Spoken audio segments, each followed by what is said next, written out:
This episode of the Great Girlfriends podcast is being brought to you by the Allergen Foundation. For more information, visit healthywomen.org. Welcome to the Great Girlfriends podcast, where we discuss life, love, laughter, and everything in between. I'm your host, Sibylla Muti. Hey, Great Girlfriends. Happy Saturday to all of you around the world. And when I say around the world, wow, I'm so impressed when I look at the number of countries that are showing up every week to listen into this podcast.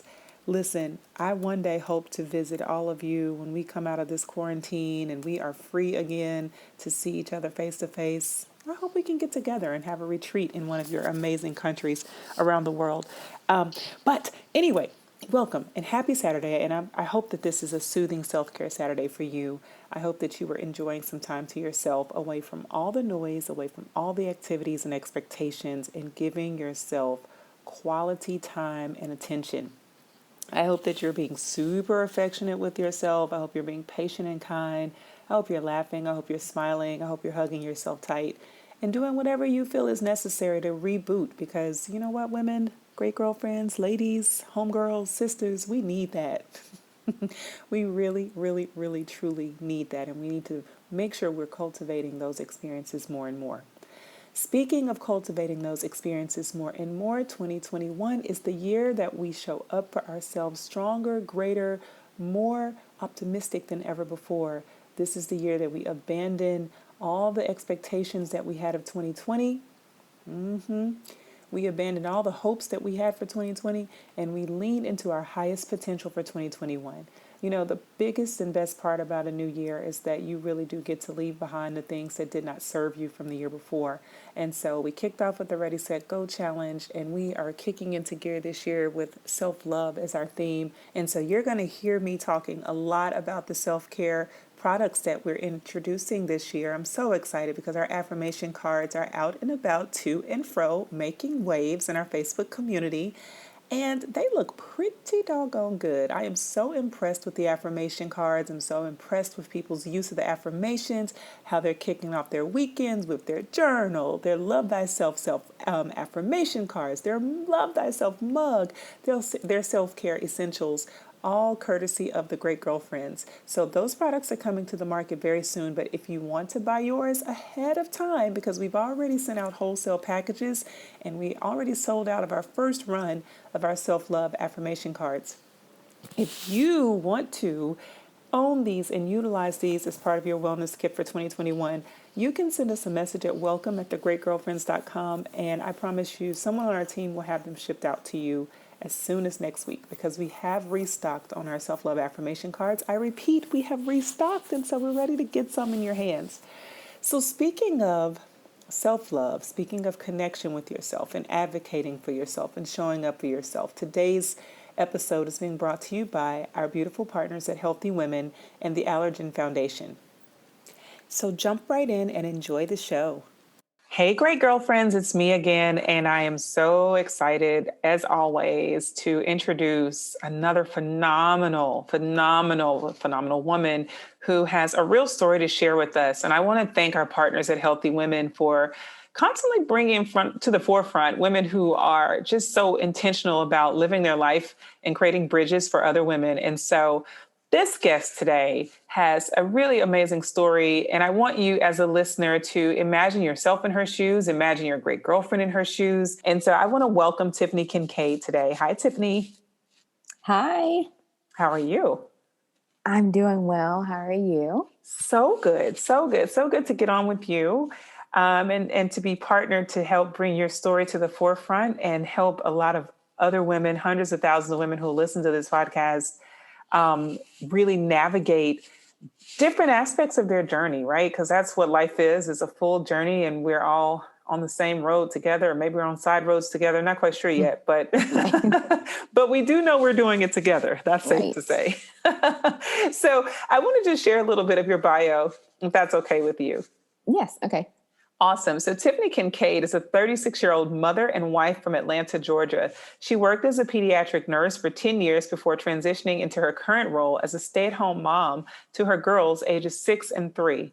She was diagnosed with stage 1 breast cancer in 2010 and was cancer-free for 8 years. In May 2018, she was diagnosed with metastatic breast cancer after discovering tumors in her lung, liver, bones, and later brain. She's undergone multiple surgeries and procedures and been the recipient of many chemotherapeutic agents. Currently, she's still fighting, surviving, and thriving. Wow, Yes, Tiffany. ma'am. Wow, wow, wow. Yes. I'm just going to take a deep breath for you right now. Just, whew. Oh, my goodness. Yeah, Okay, sometimes that's Tiffany. all you can do is take a deep breath. That's all you can do is take a deep breath. And I want to first celebrate you. I want to celebrate Thank you. you because I can only imagine the level of strength, the amount of resilience, the commitment, your fortitude, your devotion to wanting to get to the other side of this really nasty diagnosis. And I want to celebrate you for doing the work, because I know that cannot have been easy or is not still easy for you. So young, and also being a wife and mom and having a career, Mm-hmm. just, that disruption is a big one. So I want to celebrate you for being committed to life. Oh, thank you. And, for any great girlfriend that's listening, that commitment to life can wake you up on the mornings when you don't feel ready. It can give you the breath to make it to the next, to the next. It'll give you a smile when the moments are dark. And whatever your journey, it will help you ask the right questions and position you in front of people who will support your journey when you commit to life. I just want to encourage anyone who's listening to first commit to life.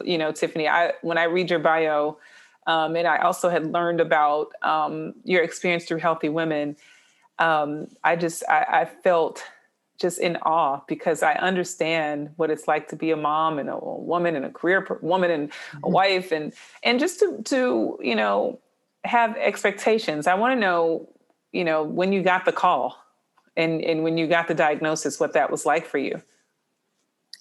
So in one word, it was pretty shocking. Mm-hmm. I was, at the time when I was first diagnosed, it was back in August of 2010. And I was a newlywed. I had just gotten married in April of 2010, and then got diagnosed with stage 1 breast cancer in August of 2010, as I said. Mm-hmm. So it was extremely shocking. I was very healthy, had no health history of breast cancer, not really any cancer at all. Mm-hmm. And so I one day had been doing a self breast exam in the shower, Mm-hmm. and felt a lump in my right breast, but didn't think much of it. Because again, cancer was the last thing that was on my mind at that point. So after a conversation with my mom, I decided to go ahead and go to the doctor and have it checked out. Because she has a history of having cysts in her breast, and I'd had a cyst in my breast before. And so I was pretty much thinking that's what it was, and it wasn't a big deal. And, at first I wasn't even going to go to the doctor, but after talking about it for a little bit, we decided that just go get it checked out just to be sure. So I went to my primary care physician, and she did a breast exam and came up with the same thing. Oh, it's probably nothing. You're so young. You're so healthy. But just to be on the safe side, let's go have you see a breast surgeon. So I went to an appointment with a breast surgeon where she did a biopsy of the mass. I also had a mammogram for the first time at 26. That was something else too. Yeah. And even the breast surgeon, she was like, the way it feels, the way it looks, I don't suspect that it'll be anything that's worrisome. It'll be a few days before we get the results back. And she wanted to see me in the office for the results. So the day came for my appointment. She already had the results from my mammogram and then the biopsy results as well. And so I just remember my mom came with me to the appointment, and I'm so glad she did. But I remember her walking in, and just the look on her face, I knew something was wrong. Mm-hmm. And then the first words out of her mouth after she said hi were, "Are you off work today?" Or "What are your plans for today?" And I was like, "Oh, no, I'm off. I don't have anything to do. I'll be at home." And she said, "Good." And I was like, "Oh, okay. Mm-hmm. This is kind of odd." And it just gave me a very eerie feeling. But she went on to say that she was extremely shocked and also apologetic. But my results came back positive for breast cancer. So at that precise moment, she went ahead in the office and did a biopsy of my lymph nodes. So all this is happening in 10 times reality. I'm sitting there in a cloud and have no idea what's going on while she's explaining to me what she's going to do and what's going to happen next and all this. I'm crying. My mom is crying. And it was just a surreal moment. So after that, when we left the office, I, of course, had to call my husband because he had been texting me throughout the whole thing, like, hey, what's going on? I'm waiting to hear from you. Yeah. What's the results? So, of course, I had to call him at work and tell him the news that I had breast cancer. So it was pretty shocking. It was pretty traumatic. And just nothing I ever expected to experience, especially at 26 years old. Yes. Oh my goodness. And so, and this is year one of marriage. So this is 3 months of marriage. Oh my gosh. Like it's 4 months. Yeah. all new, a big journey that you're jumping into, that you're forced into actually with you and your husband. At this point, it's just in your breast, right? Right. And so you begin that journey, and I guess you undergo chemotherapy at this point? Yes. So after the appointment with her, I was referred to an oncologist and went to meet with him, I think the next week, to kind of formulate a plan of how we were going to attack the cancer. And so my treatment consisted of 6 rounds of chemotherapy. I started the chemo in September of that year, and I finished on Christmas Eve. So that was my Christmas gift for that year. Wow. Yeah. But I lost all my hair, lost a lot of weight. The chemo was pretty harsh, was pretty rough, but made it through. I had the support of my mom, my husband, my friends, my sisters, my aunt. I had several people that would come with me to my chemo appointments just to keep me company. People would come over the day after, the week after I had chemo to make sure I was eating, make sure I was taken care of. So just lots of support to help get me through that time. Yeah. And then once I was done with the chemo, in February of the following year, so February 2011, I had surgery to remove whatever residual cancer was left after the chemotherapy. So I ended up having a bilateral mastectomy. So I had both of my breasts removed. The cancer was only found in the right, and then we just proactively removed the left. And so I had all my breast tissue removed, as well as my areola and nipples. So after that surgery, the recovery took some time. I had tissue expanders placed at the time of the surgery. So I made several trips back and forth to my plastic surgeon's office after that to have those inflated to make room for the breast implants. I chose to use what they call your latissimus dorsi muscle, which is basically a muscle that's found kind of like on your back. Okay. In addition to implants. Basically, the benefit of that is it's supposed to feel more real. So they take a little bit of your muscle, pull it through around to your chest, and then the implant goes underneath that. So it's just to provide a more realistic feel, more realistic look to your breast once you get the implants. So that had to heal. It took some time for the expansion to be completed. And then a few months later, I had the implant surgery. So they took out the expanders and replaced them with the breast implants. So all in all, that journey was probably from February to May. And then after that was done, I did have nipple construction, where my plastic surgeon was able to make an artificial nipple. And then after that healed, I had areola tattooing. So I had the whole shebang. Wow. Yeah. Per se. So that took about half a year to get all that done. And that was pretty much the end of the reconstructive part of my journey. The chemotherapy, as I said, ended in December, but I also was on a targeted therapy that I got through an IV or my port.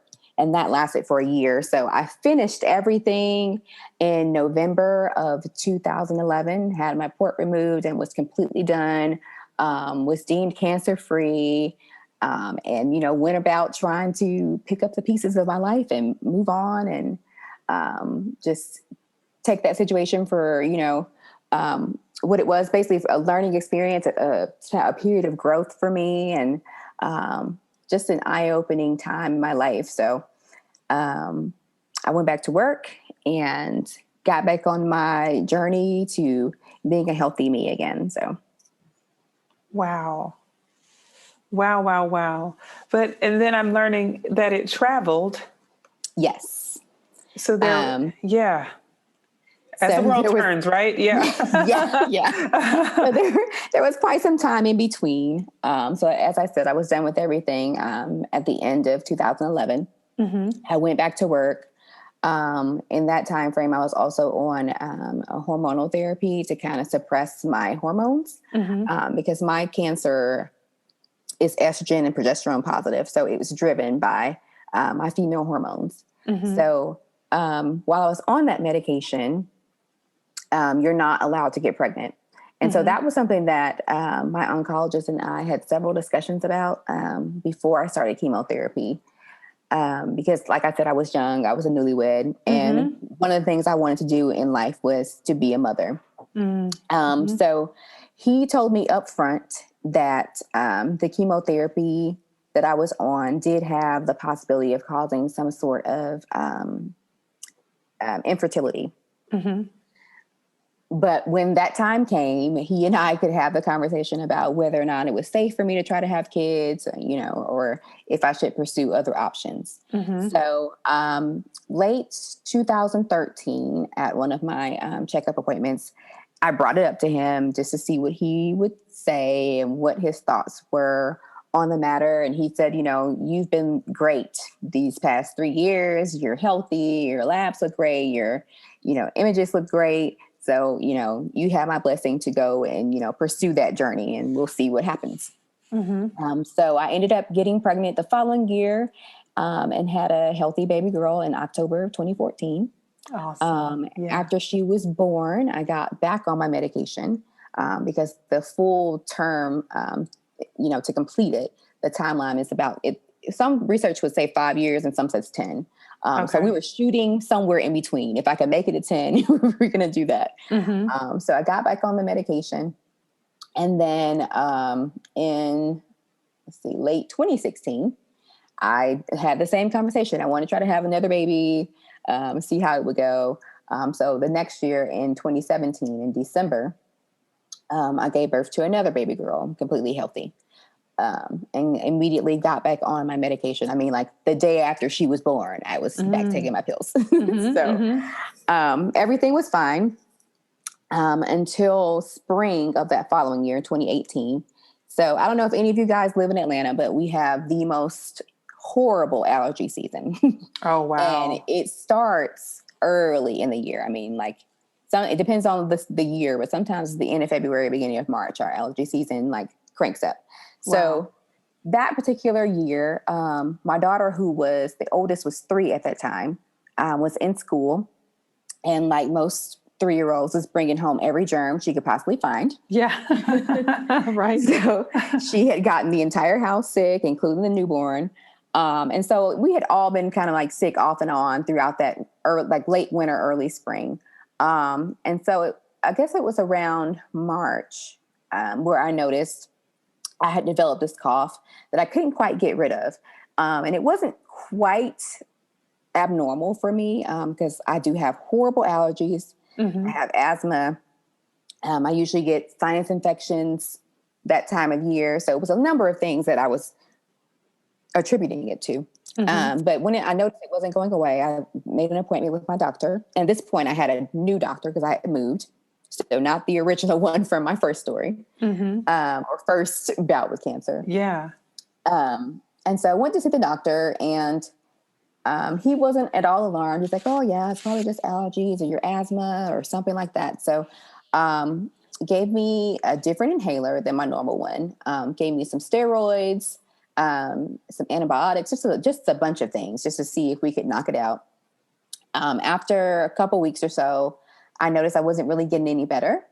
And at this point, it was getting towards the end of my maternity leave. So I'm kind of anxious, like I want to feel better before I have to go back to work. We need to figure out what's going on.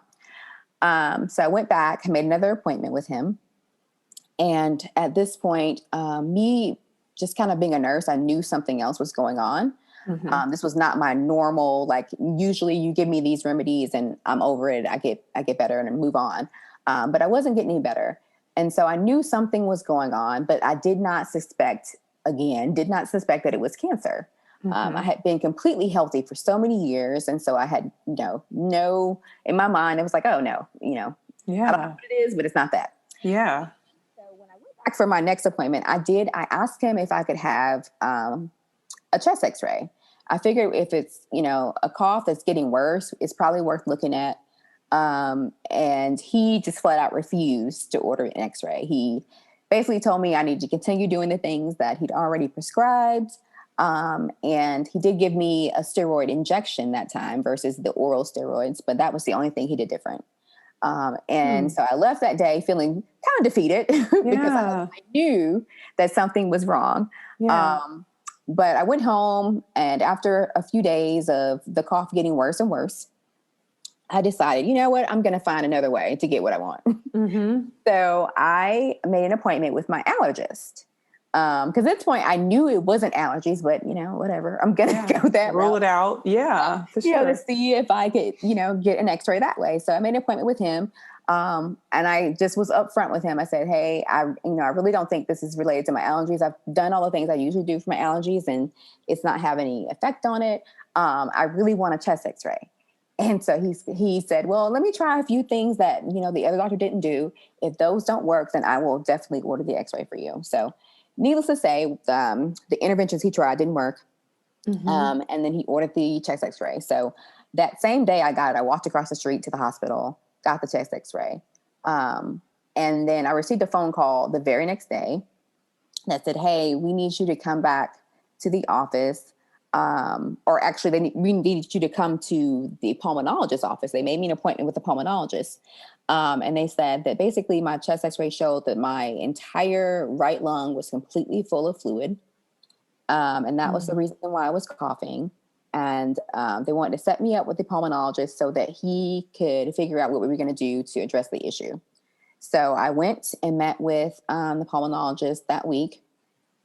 And he basically scheduled me for a procedure at the hospital, an outpatient procedure where they would use some numbing and basically go in with a needle and drain the fluid.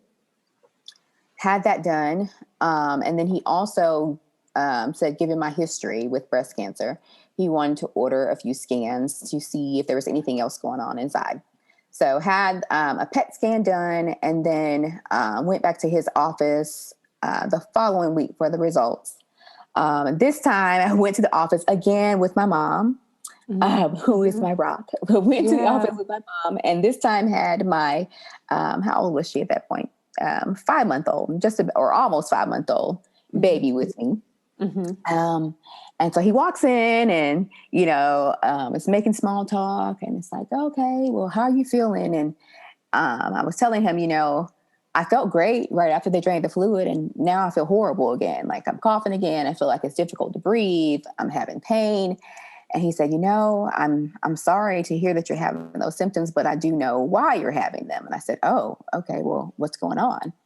And he said, well, I hate to be the one to tell you this, but your breast cancer is back. And so this time it was, I was still shocked, but I didn't cry. It was kind of like I knew, in a sense, what to expect. Mm-hmm. And I had these two little girls that I knew I needed to fight for. My husband, I knew, I need to fight for him and all my family. And I knew I was strong enough to do it once and I could do it again. Mm-hmm. So he went on to tell me that my lungs were full of fluid because there was a tumor in my lung.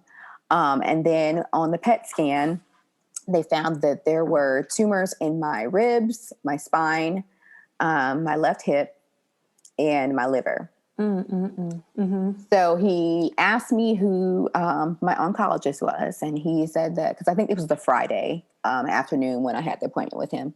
And he said, if you have his number, I'm going to call him directly as soon as you leave so I can give him the results, because I know he'd be, interested in what's going on. And so you guys can get started on a plan, to take care of all of this. So I left the office and again had to call my husband, which is one of the, for the second time around was one of the hardest things I've ever had to do, because, he tries to be so strong for myself and the girls. And I know, he hurts, just like anybody else, and, but doesn't want me to see it. So I knew that he wasn't going to take it well, but was going to try to put on a brave face for me. But I know doing that those 2 phone calls have, been the hardest phone calls I've ever had to make in my life. But told him what was going on. And his first question was, how are you feeling? And, all about me. And I said, I'm fine, but how are you? Yeah. So we just made a pact right then at that moment that, we were going to get through this again together, and I was going to fight it and he was going to help me fight it. And that was going to be the end of it. So I'm still dealing with that journey today. I've been on several different types of chemotherapy. I ended up having a drain placed in that right lung because the fluid kept accumulating. And until the chemo kicked in, it was going to keep doing that. And so I went back to the hospital for an outpatient procedure where they implanted this tube that I got to take home with me. Yay. Right. And would drain the fluid every day myself until the chemo took effect. So had that for a few months. I remember it was the entire summer. My kids were so upset I couldn't get in the pool with them at all with this tube. But had that for the entire summer. And I remember I went back to the hospital to have it removed. And the surgeon that put it in was like surprised to see me. And I was like, oh, why are you so shocked to see me? And he said, usually I put these in people and I never see them come back to get it removed. Wow. And I was like, well, here I am. That's me. That's who I am. So got that removed. I also ended up, in August of 2019, I ended up having a seizure while I was driving. Wow. Thank God no one was hurt. She was 1 at that time, a 1-year-old in the car. And I blacked out and hit a semi, but no one was hurt. Thank God. Goodness. Yeah. But that's when they found out that the cancer had spread to my brain.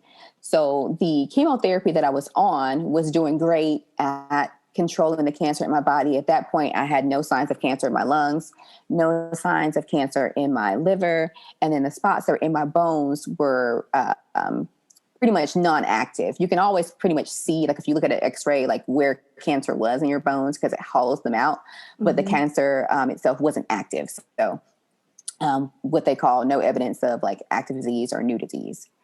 So I was doing great until we found those spots in my brain. So I ended up having to have a procedure called gamma knife done, and I've had it a few times since then.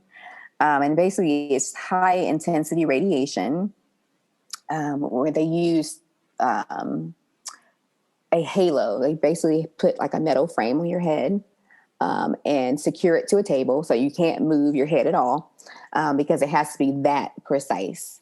And the radiation, the way that it works is it targets only that area of your brain where the cancer is. So it spares all your healthy brain tissue. And that's why it's so awesome. Because in the past, people had to radiate their entire brains, and that comes with lots of cognitive side effects. So this particular procedure, they only target where the cancer is. And then you are completely fine. There's no actual surgery involved. I know it's called gamma knife, but there's no knives. And the only outwardly thing that you could see on me were 2 little pin marks where they had the frame secured to my head, and that's it. I get to go home the same day. You hardly have any side effects except for maybe like a mild headache for a week or 2, and that's it. Wow. So I've had that done a few times. And then this past September, I did have a craniotomy, which is basically brain surgery, where they went in and removed an area that we weren't sure if it was cancer or not. It turned out that it was just some dead tissue that became inflamed from where I had the gamma knife. So not cancer at all. So that was the only actual brain surgery that I've had. But other than that, they switched my chemos around. So now I'm on a new one that does target the brain, because not all medications are able to cross what they call the blood-brain barrier. So the one that I'm on now does treat my entire body, brain included. So I'm doing remarkably well. I am very blessed and happy and healthy and whole. So. Oh my goodness. I love that. Wow. What a journey. What a journey. I just, I can only imagine some of the thoughts, and I'd love to know some of the things that you were Yes. thinking along the way. So like I said in the beginning, it was a complete shock to me, and just devastating.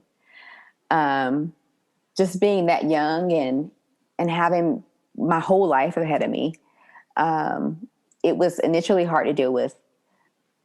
Again, like I said before, I wanted kids. I had just gotten married. I just had so many things that I had planned for myself and that I wanted to do. And with that diagnosis, I felt like all of it was taken away from me. But after that initial shock, like I said, I had lots of support from family and friends, and I rely heavily on my faith. So I did a lot of praying, a lot of time, excuse me, talking to God, and, just meditating on what it was I wanted out of life, and remembering that it was not a death sentence. I could choose what I wanted to do. I could lay down or I could stand up and fight. And so I decided that I was going to stand up and fight. It's easy to say that, but I mean, when I say stand up and fight, I mean, I had to fight. So there were some days where I felt like I, couldn't get out of bed, or I was too sick to eat, or just too weak to even get a shower. And that was when I had to rely on my family and my friends. And I had to learn how to accept help from other people. Me being a nurse, I was so used to taking care of everybody else. I had to learn how to let people take care of me. So I relied on my mom. She went with me to most of my chemotherapy appointments, and my husband worked because we lost my income. So I said, well, that's your job. You go to work. Yeah. So we have somewhere to live. Yeah. And then he was there for me mentally and emotionally in that sense. And then he did take off a few days and go with me to some appointments. And then my friends, I relied on them just for, just to get my mind off of things. Like, it was like, I want you to come over, and, I don't want you to treat like anything's wrong with me. I want to have a good time just like we normally would. So even if I wasn't well enough to go anywhere, my friends would come over and they'd watch a movie with me.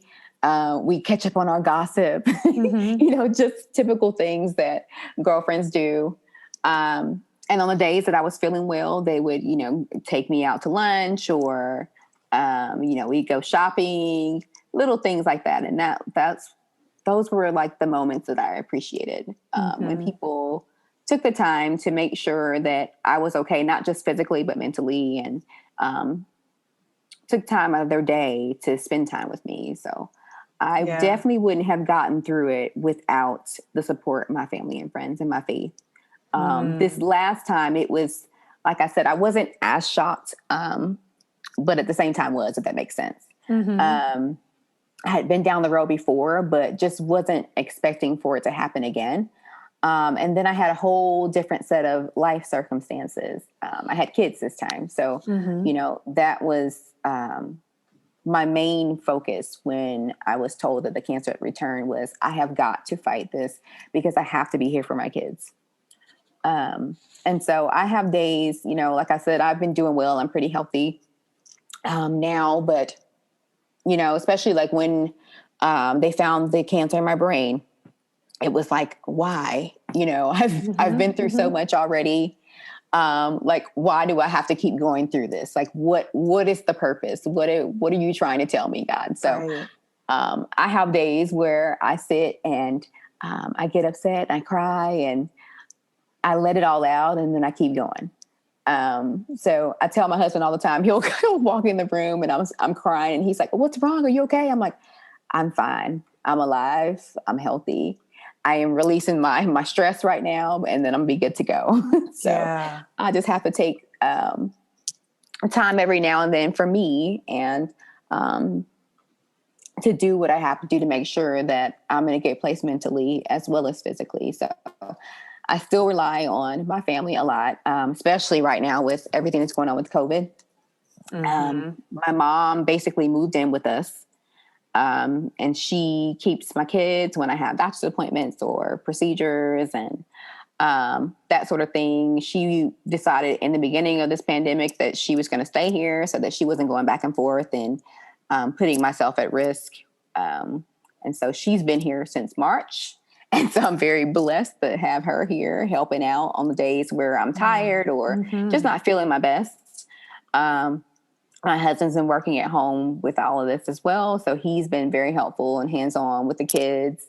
And so just lots of support. This time it's been different with my friends, but they still have been just as supportive and helpful.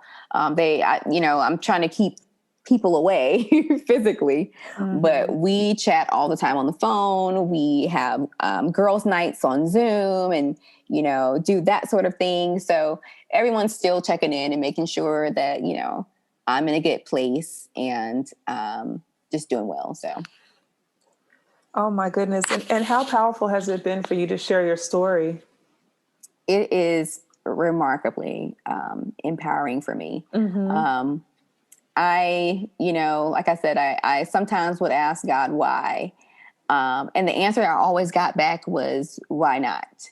And so I feel like this is what I'm supposed to be doing with my situation. I'm going through all this for a reason. I may not understand all of it right now. But, I feel like if I can help one person out there with everything that I've been through and everything that I'm continuing to go through, then why not? And it makes it all worth it. I love that. I love that. And so even with this, what have you taught your girls about, hope and resilience and, all the lessons that you've learned along the way? Well, they are still pretty young. The 3-year-old, especially. She's, Oh, yes. I like to say she's pretty strong all by herself. She's a mess. But my 6-year-old, she has a developmental delay. So she was born with, we discovered later after she was born, that she has mild cerebral palsy. And they're not sure exactly how that happened. She was without oxygen for a little while after she was born, and they're thinking that's more likely where it came from. But they can never be too sure. But basically, she has a few developmental delays. She does have a speech delay, and she receives speech therapy for that. And then she has a developmental delay. She currently this year is in a traditional kindergarten class. But last year for preschool, for pre-K, she was in a special education pre-K class. And it's like a thing through the state where they try to get the kids who are not profoundly delayed caught up with what they call typical kids. So she has gone through lots of therapy and lots of different programs to try to get her caught up. So this is supposed to be her golden year of redemption. They were putting her in a traditional class. She would have the additional help if she needed it, but she got to the point where they're like, you can do this. You've caught up enough. Like, you're good. And then COVID happened. So she has been struggling because she's had to do virtual school. She thrives on social situations and being around her peers. So she doesn't quite understand why she can't see any of her friends, why she can't see her classmates, why she loves to hug. She wants to hug her teacher and everybody else. And so she's been struggling with that. And then she also struggles with her speech. It's gotten to the point where, because she is able to speak, she just doesn't enunciate her words or letters properly. And that's what she's doing with her therapy. But it's gotten to the point where she now is she's old enough where she recognizes she sounds different. So for her, I'll see her, answering a question that her teacher's asking on the computer, and then she'll kind of like whisper, or she'll put her head down, like she's embarrassed. So for her, I've been doing a lot of with her, like just self-motivation, and like, you can do it, and you're strong, you're brave, you're smart. We do a lot of repetition of positive affirmations, and so I feel like that's me instilling my strength in her, and helping her to recognize her inner strength, her inner self, and her inner worth. And so she is only 6, but I do think that it is making a difference. She'll start whispering, and I'll say, "What?" And she's like, "Oh, I'm sorry, Mommy. I need to speak louder because what I have to say is important." So I think she is starting to get some of that. So I do hope that as my girls get older, that I'm able to impart more of those sort of ideals in them. But for now, that's where we're starting. I think you've opened so many doors for so many women who, just never know what is coming around the corner. Never know. If only we could script it, right? Then we have all perfect turns and everything would be just amazing, except that we script differently. But you never know what's coming around the corner. But what we can control, and we talk about this often in this platform, is how you can respond, how you respond to the circumstances. Reactions are we can control proactivity. Yes.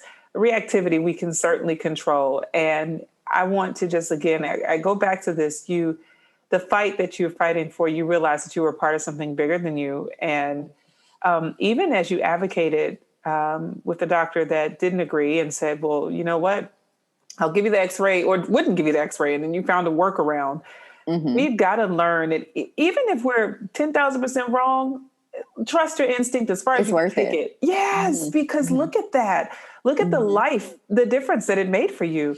And I think so many times we hand that over to the expertise, but no one knows our bodies better than us, even if we know that we don't feel the same. Like and then we want to explore it a bit until we've decided that we're okay with the solution. But just that disruption, I think, was so big for you to be able to stand up so strong, and also know that you were worth fighting for. And I think the bigger message for any person who has gone through this experience, or maybe going through it now, is that you are worth fighting for.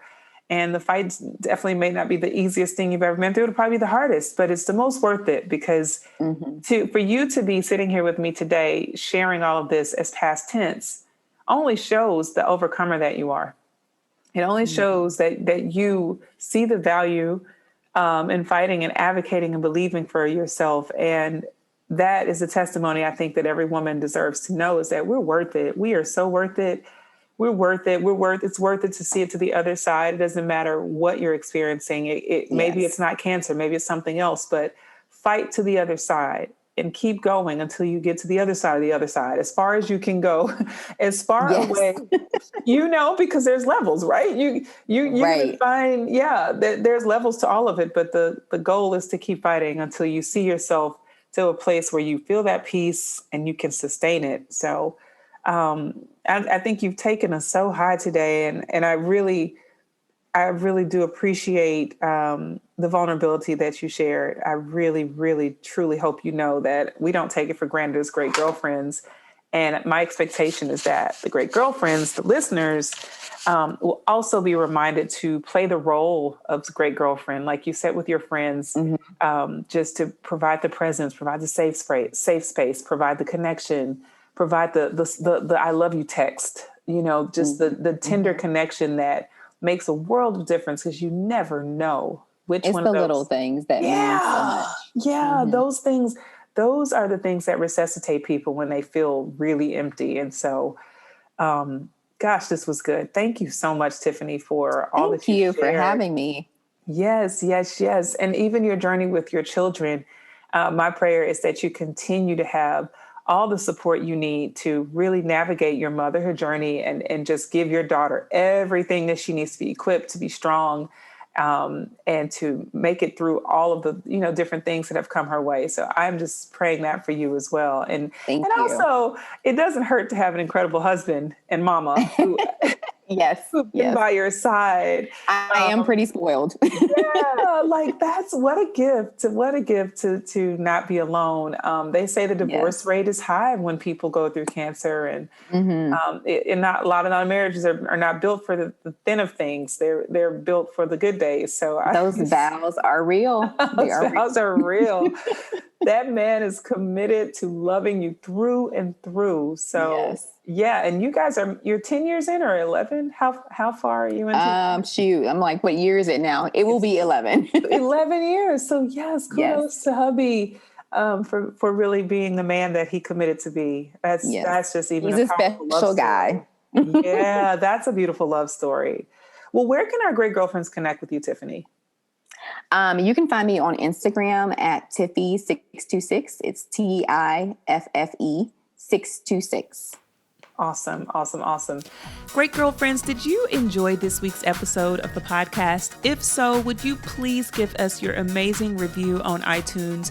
Every single review helps another great girlfriend get plugged into the podcast, into the community. Speaking of community, make sure you join our Facebook group, The Great Girlfriends. You follow us on Instagram at The Great Girlfriends and on Twitter at _Great GFS. Last but not least, we'd like to thank my amazing husband, Kwaku, Sam and Dilly, and all of you for being a part of the global community that makes us so strong. Please remember to share with your friends, keep listening, and keep being a great girlfriend. I'm Sybil Amuti, and I'm out. Peace.